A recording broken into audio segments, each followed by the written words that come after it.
Every day, the world loses voices that once shaped its rhythm, artists, thinkers, leaders, and dreamers whose presence left gentle marks on the nation's soul. Today is one of those somber days. For American legends, each from different walks of life, have taken their final bow. Their stories span courtrooms, concert halls, global sports arenas, and the vibrant world of photography. They shaped justice, elevated art, reimagined ownership, and taught us to look a little closer at the human story. As their chapters close, the echoes of their work continue to guide, inspire, and remind us of the power one life can hold. Tonight, we honor the legacies they leave behind. A gentle silence settled over the music world this morning, as news quietly confirmed the passing of Jubilant Sykes. He was a baritone unlike any other, a man whose voice carried warmth, honesty, and a deep spiritual soul that stayed with people long after the final note. His death on December 8, 2025, left musicians, audiences, and communities across the world holding their breath, remembering the sound that once felt endless. Born in Los Angeles in 1960, Sykes grew up in a home filled with music, faith, and the belief that a song could heal. His parents encouraged curiosity, his church encouraged courage, and the city around him, filled with street musicians, choirs, and neighborhood rhythms, shaped the early texture of his voice. Friends from childhood remember him humming everywhere he went. They said he didn't just sing, he glowed. As he grew older, teachers began to notice something rare. His tone carried weight but remained gentle. His phrasing felt thoughtful, almost prayer-like, even before the world knew his name. Local audiences sensed that he wasn't simply performing, he was sharing pieces of himself. One mentor once said, Jubilant didn't study music to impress people, he studied it to understand people. By his 20s, Sykes was already standing out. He trained classically but refused to be confined by tradition. He blended gospel warmth, jazz freedom, and operatic control, creating a sound that critics struggled to define but audiences immediately embraced. Reviewers called his performances intimate, life-giving, and unlike anything on the modern stage. His career began to rise quickly. He sang with major orchestras across the United States, from New York to Chicago, from San Francisco to Washington. D.C. conductors were drawn to his ability to make classical music feel personal. They said he had a gift for turning even the largest concert hall into a sacred space. In the mid-1990s, he reached a broader spotlight. His unique style caught the attention of producers, composers, and filmmakers. He appeared on national broadcasts. He performed at presidential events. He recorded works that blended spirituals, classical arias, and modern compositions. Every project carried his signature touch, emotional honesty delivered with flawless discipline. But even as his fame grew, Sykes stayed grounded. He valued his family, his faith, and the people who believed in him long before the world did. He often returned to Los Angeles to visit old friends, teach workshops, and sing in small churches where crowds lined up just for a chance to hear him rehearse. One childhood friend wrote online, no matter how big the stage became, he never forgot home, he never forgot us. Another tribute came from a conductor who had worked with him for decades. Jubilant's voice didn't come from technique alone, it came from compassion. He sang like someone who truly cared.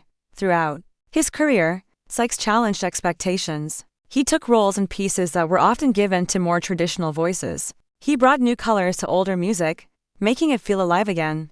When he performed spirituals, he didn't just interpret them, he lived them. His concerts carried messages of hope, resilience, and connection. Listeners often said they left feeling lighter, as if something inside them had been restored. Midway through his journey, Sykes began exploring new artistic paths. He collaborated with jazz musicians. He worked on crossover projects. He starred in unique stage productions that blended spoken word with song. Everywhere he went, people noticed the same thing. His presence felt warm, calming, and quietly powerful. Directors admired his patience. Younger singers admired his humility. Audiences admired everything. He received awards and nominations throughout his life, including major recognitions in classical music and gospel recording. But he rarely talked about achievements. He preferred to speak about gratitude. He believed his voice was a gift, and he treated it with reverence. As the years went on, Sykes became a mentor. He taught masterclasses, offered guidance to rising artists, and spoke openly about vulnerability in performance. He told young singers that technique mattered, but truth mattered more. One former student shared, "He told me, don't sing to be perfect, sing to be real." I never forgot that. His passing came quietly, but its impact landed hard. Across social media, fans wrote about the first time they heard him. Musicians shared stories from backstage, and old recordings resurfaced, each one carrying the soft strength that made his voice unforgettable. a well-known opera director posted, "Jubilant gave the world something rare, music that felt like a conversation with the soul." A family member wrote, "He lived with kindness, he sang with purpose, and he loved us deeply." In the days following his death, tributes appeared from orchestras, universities, and communities he had touched. Many described him as a bridge, someone who brought people together through sound, faith, and empathy. They said he opened doors for singers who didn't fit the mold, proving that individuality was not a weakness but a path. Even those who never met him felt the loss. His recordings carried a quiet honesty that made listeners feel seen. His tone held warmth. Even in sorrow, his phrasing felt like a hand on the shoulder, steady, encouraging, human. Those closest to him said his greatest strength wasn't his voice, it was his spirit. He believed music should lift people. He believed every performance was a chance to offer love. And he believed that the world needed less noise and more meaning. In his later years, Sykes continued performing, though at a gentler pace. He focused on intimate concerts, community events, and collaborations that allowed him to share stories, not just songs. He didn't chase the spotlight, he followed purpose. Friends say he remained joyful until the end. He found peace in quiet mornings, in prayer, and in the people who walked with him through every season of life. He carried gratitude like a second heartbeat. When news of his passing reached the public, many described it as a silence we weren't ready for. His voice had accompanied people through grief, celebration, and spiritual reflection. Losing it felt like losing a soft light that had always been there. But the legacy of Jubilant Sykes isn't trapped in the past, it lives on in the artists he inspired, the students he mentored, and the listeners who still return to his music when they need comfort. His recordings continue to bring warmth to homes across the world. His message that truth is more powerful than perfection remains a guiding reminder for anyone who steps onto a stage tonight. As musicians rehearse in quiet halls and choirs gather in dimly lit rooms, many will think of him. They will remember the gentleness in his voice, the kindness in his smile, and the strength in his spirit. They will carry his lessons forward. Jubilant Sykes leaves behind a body of work rich in emotion, faith, and humanity. His voice may no longer rise in concert halls, but its echo remains soft, steady, and deeply rooted in the hearts of those who heard him. A quiet sadness settled across the legal world today, as news was confirmed that Bishop Fiske Jr. has passed away. He was a man shaped by discipline, driven by purpose, and guided by an unshakable belief in justice. For more than half a century, he stood inside some of America's most challenging courtrooms and carried a responsibility few could bear. His voice was steady, his decisions were careful. His work touched cases that defined eras and shaped the nation's trust in its legal system. Robert Fiske began life far from the spotlight. Born in Manhattan in 1930 and raised with strong values, he grew up believing that fairness mattered even when no one was watching. Friends from his early years often remembered him as quiet, focused, and unusually mature for his age.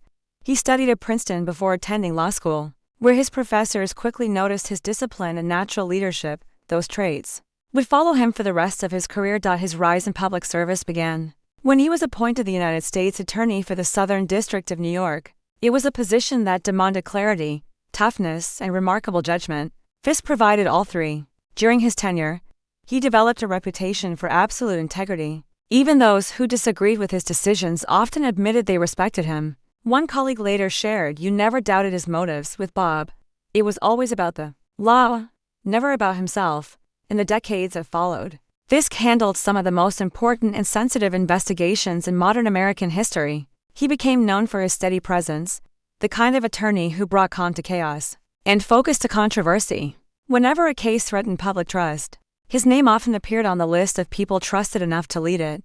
But behind every major courtroom moment, there was a quieter personal story. Those who worked with him often spoke about his kindness and humility. He never raised his voice, he rarely sought attention. He believed results should speak for themselves. Young attorneys who sat in his office remembered how he listened more than he talked. He offered guidance with patience, never pressure.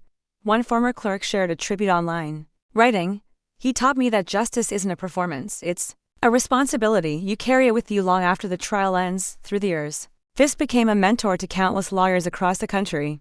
Some of them rose to become judges, professors, and leaders of major legal institutions. Many credited him for shaping their careers, not through loud instruction, but through quiet example. He believed in discipline, preparation, and respect for all sides, even the losing one. As time passed, he continued working long after other attorneys his age stepped away from the profession. He still read cases carefully.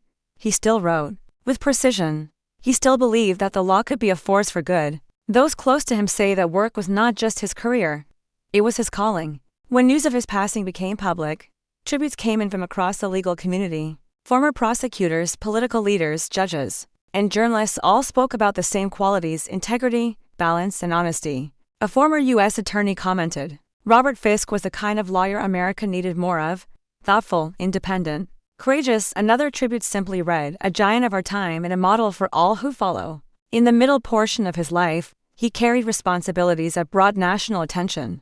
Yet he handled them the same way he approached smaller cases, with quiet strength. He never enjoyed the spotlight, but he understood that public trust depended on transparency, fairness, and a willingness to make hard decisions. Outside the courtroom, he was a family man who valued privacy. Friends say he enjoyed simple moments, such as long walks, evenings reading, and time with those he loved. He was known for handwritten notes and unexpected phone calls, checking in on people who worked with him decades earlier.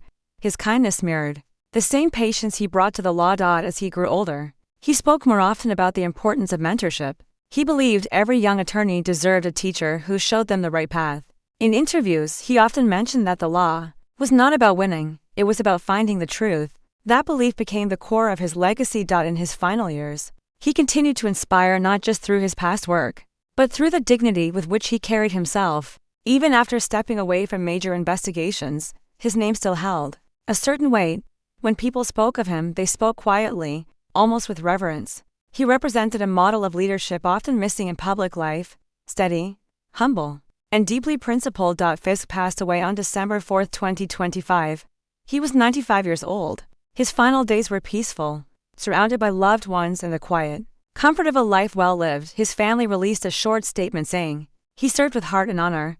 We are grateful for every lesson he left behind." It was a simple message, but it captured everything that defined his long career. As the news spread, many paused to reflect on the larger impact of his life. He shaped the culture of American law at a time when trust was fragile and truth was contested. His work reminded people that justice requires courage, it requires patience, and it requires individuals willing to stand firm even when the pressure is intense. His legacy continues in every lawyer he mentored, every courtroom he studied, and every case where truth mattered more than headlines.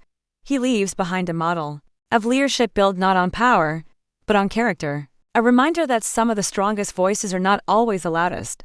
They are the ones that speak with consistency, clarity, and purpose. Tonight, we remember Robert Bishop Fiske Jr. not just for the cases he handled, but for the example he set. His life was proof that justice is lived one decision at a time, one moment at a time, and one act of integrity at a time. His story reminds us that when a life is guided by honesty, its impact echoes far beyond a single courtroom.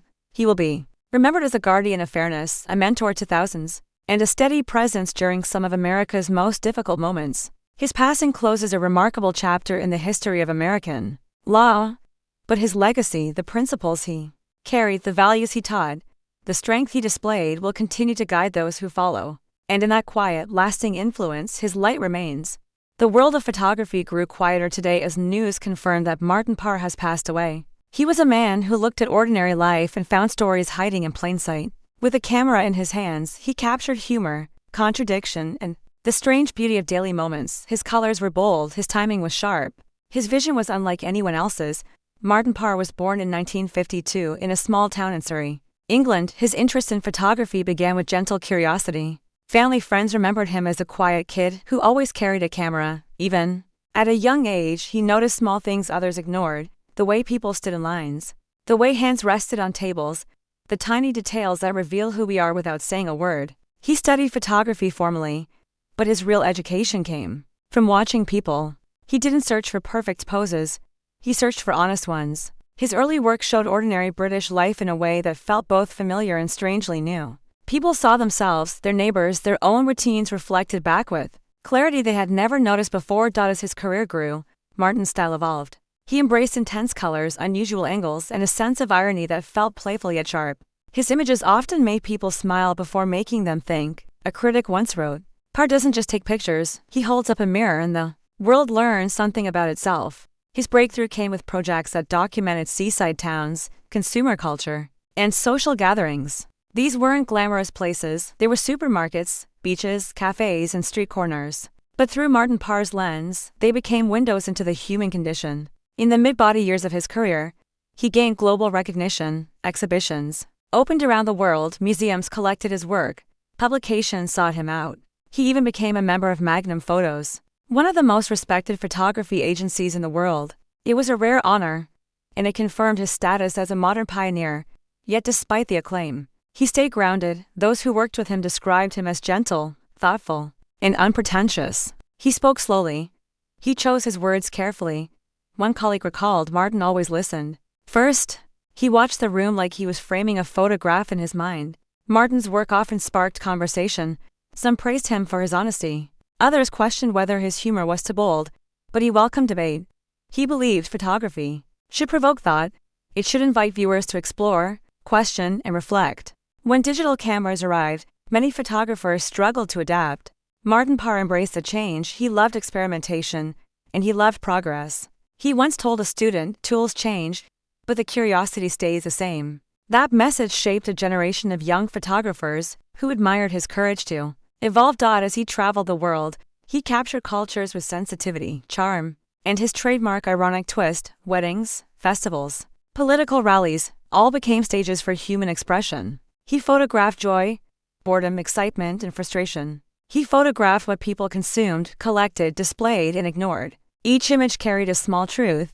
He was especially beloved for capturing humor in everyday life. A spilled ice cream cone, a child staring into the distance, a beachgoer asleep under a bright umbrella. Simple moments, yet somehow unforgettable. Viewers often said they recognized themselves in his work, even when he photographed strangers. In the last decade, Martin focused more on teaching and mentoring. He spoke at universities, led workshops, and encouraged young artists across the world to find their own voice. Many of them remembered his advice: don't look for perfect moments, look for honest ones. His passing on December 6, 2025, brought shock and sorrow across the photography community. Tributes poured in from galleries, museums, journalists, and fans who had followed his work for decades. A well-known curator wrote, "The world feels less colorful today. Martin taught us how to see." A former student posted a short message that touched many hearts. "He showed me that photographs could smile." His family released a simple, heartfelt statement saying, "He spent his life doing what he loved." We are grateful that his vision touched so many lives. During the mid-body years of his illness, Martin continued to work quietly. He never stopped observing life around him, even in silence. He saw stories everywhere. Friends said he often carried a small camera, taking pictures of everyday scenes until the very end. The rhythm of life fascinated him too deeply to put the camera down. Martin Parr leaves behind an extraordinary archive. His books fill libraries. His photographs fill galleries. His influence fills the creative world.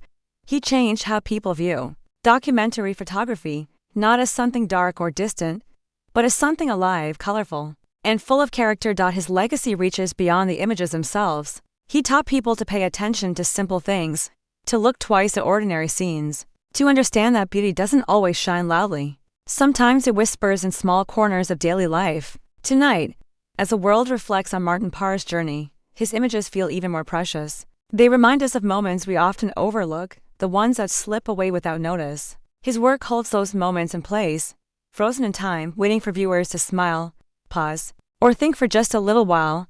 He will be remembered as a storyteller, a humorist, and a master observer of human behavior. A man who turned everyday life into art and taught generations to see the world with sharper eyes and softer hearts. His passing marks the end of a remarkable chapter in modern photography.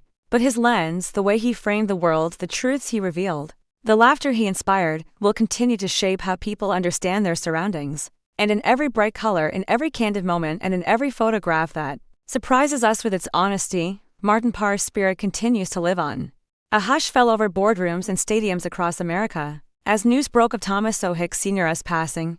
He was a man who built empires on ambition, shaped franchises with boldness, and believed deeply in the power of a dream. From Dallas to major league arenas across the nation, his name stood for transformation, risk, and the belief that with vision, anything could change. He left this world on December 6, 2025, but his legacy remains woven into the team's deals and lives he touched. Thomas Hicks was born in 1946. In a modest household in Dallas, Texas. His father worked long hours. His mother raised 5 children on a tight budget. But even as a boy, Thomas dreamed bigger. He carried ambition like a second skin. He studied at a state university, business and economics, always paying close attention to how money moved and how power shifted. Friends who knew him early on described him as sharp-witted and quietly determined. He saved every dollar he could. He listened more than he spoke. He believed that patience often outlasts noise. After graduating, he entered the world of business. He started small, investments here, a startup there, but always with a steady, carefully measured approach. Over time, he worked his way up, learning the ins and outs of finance, negotiation, and risk. His early partners recall long nights in smoke-filled rooms, crunching numbers, debating deals. He wasn't flashy, he didn't need to be. He just needed results, and more often than not, he got them. By the late 1980s and early 1990s, Thomas O. Hicks Sr. had built a reputation in private equity for turning underperforming companies into stable, profitable ventures. He reshaped failing firms, restructured debt, and reinvested in people. To him, a company was not just a ledger of profit, it was a community of livelihoods. He often said quietly, "Business done right can build more than wealth. It can build trust." With that philosophy in mind, he gradually turned his gaze to sports. For many, it felt like a gamble. Sports franchises, with their volatile fan bases, fickle success, and enormous pressure, were far riskier than corporate buyouts. But Thomas saw opportunity where others saw uncertainty. He believed teams weren't just business properties, they were institutions. He believed fans deserved respect as shareholders of loyalty. His first major sports acquisition came in the early 2000s. He bought a struggling hockey club. The team had lost fans, hemorrhaged revenue, and morale was at an all-time low. Many warned him against it, some even laughed. But Hicks moved forward. He invested in better management, he rewrote contracts, he replaced worn-down facilities. He even spent time talking to season ticket holders, listening to their frustrations and hopes. In one public statement, he said, "A team is only as good as its people on the ice and in the stands." Slowly, the club began to rise again. Attendance grew, morale improved, the team became competitive. That first success changed everything. He expanded. He acquired franchises in baseball, hockey, and soccer. Some deals were controversial. Some met opposition, some were criticized as too bold.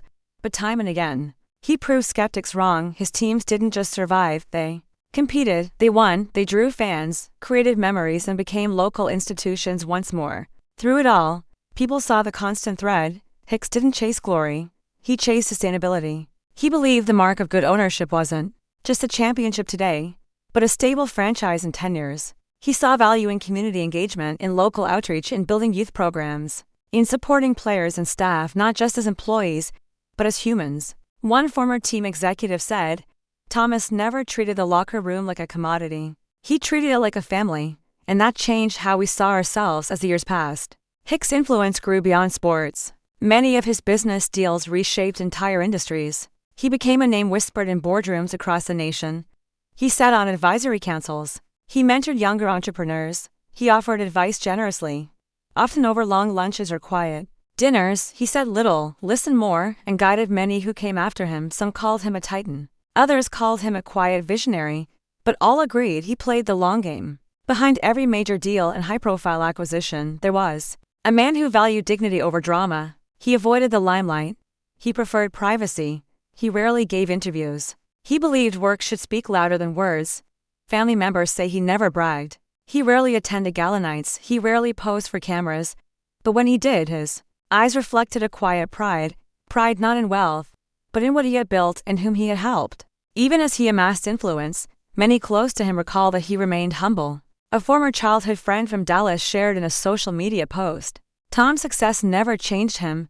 He still called me on my birthday. He still asked after my mother's health. He still remembered where he came from." That humility, they said, was perhaps the greatest measure of the man. In his vineyards of corporate deals and stadium lights, Thomas never lost sight of people. He often said, "A deal is not just numbers, it's stories, dreams, and lives." He invested in small towns, he supported youth sports programs, he funded local community centers. He believed successful ownership came with responsibility. When he passed on December 6, 2025, at age 79, many thought first of his businesses, his teams, and his holdings. But the true measure of his life may lie elsewhere, in the communities that revived because of him, in the players who found support, in the towns that found hope. A former player wrote, "He gave us more than a team. He gave us belief again." A fan posted simply, "Because of him, I found my city again." Tributes poured in from across sports and business worlds. League commissioners, team owners, players, and fans pause to remember the man who changed the game, not just on the field, but in hearts and minds. One prominent sports journalist wrote, "In the age of quick fame and faster exits, Thomas Hicks stood for long-term vision. He reminded us that legacy isn't built in a season. It's built in decades." Another post read, "The stadiums may echo with cheers again, but today they also echo with silence. The silence of a guiding force now gone in private moments." Family members spoke softly of a man whose greatest joy wasn't wins or profits, it was watching young people find purpose, helping them believe in themselves. They shared that he often sat quietly after games, observing fans leaving, families hugging, children laughing. He said he didn't own those moments, but he was glad he helped preserve them. In his final years, even as age slowed him down, he stayed involved. He mentored rising business minds, he consulted on franchise strategies, he visited training grounds, he met with city leaders about community outreach. He used wisdom instead of power. He used patience instead of pressure. He believed that influence should be gentle, like a steady hand guiding a team through rough weather. Thomas O. Hicks Sr. leaves behind more than corporations and sports teams. He leaves a blueprint, ambition guided by responsibility, power balanced with humility, and dreams anchored in community. His life shows that success can coexist with kindness, that bold decisions can be rooted in compassion, that teams can win and still care about soul. Tonight, as arenas dim their lights and empty stadium seats stand quiet, his presence is felt in the echo. The franchises he rebuilt, the businesses he reshaped, the communities he lifted, the people he believed in, his impact reaches far beyond balance sheets or trophies. It lives on in loyalty, in renewed hope, and in the dreams he allowed others to dream. He will be remembered as more than a billionaire. He will be remembered as a builder of teams, of communities, of possibilities, a man whose ambition was matched by integrity, whose success was measured not just in wins or wealth, but in lives touched, opportunities created, and futures made brighter. In memory of Thomas O. Hicks Sr., the stadiums remain silent tonight, but his vision speaks on. And as his final notes fade into silence, his legacy continues as a reminder that music is more than sound. It is connection, it is hope, it is memory. As Sykes' final notes fade into silence, the documentary turns toward reflection, a moment to honor the lasting echoes of all four lives.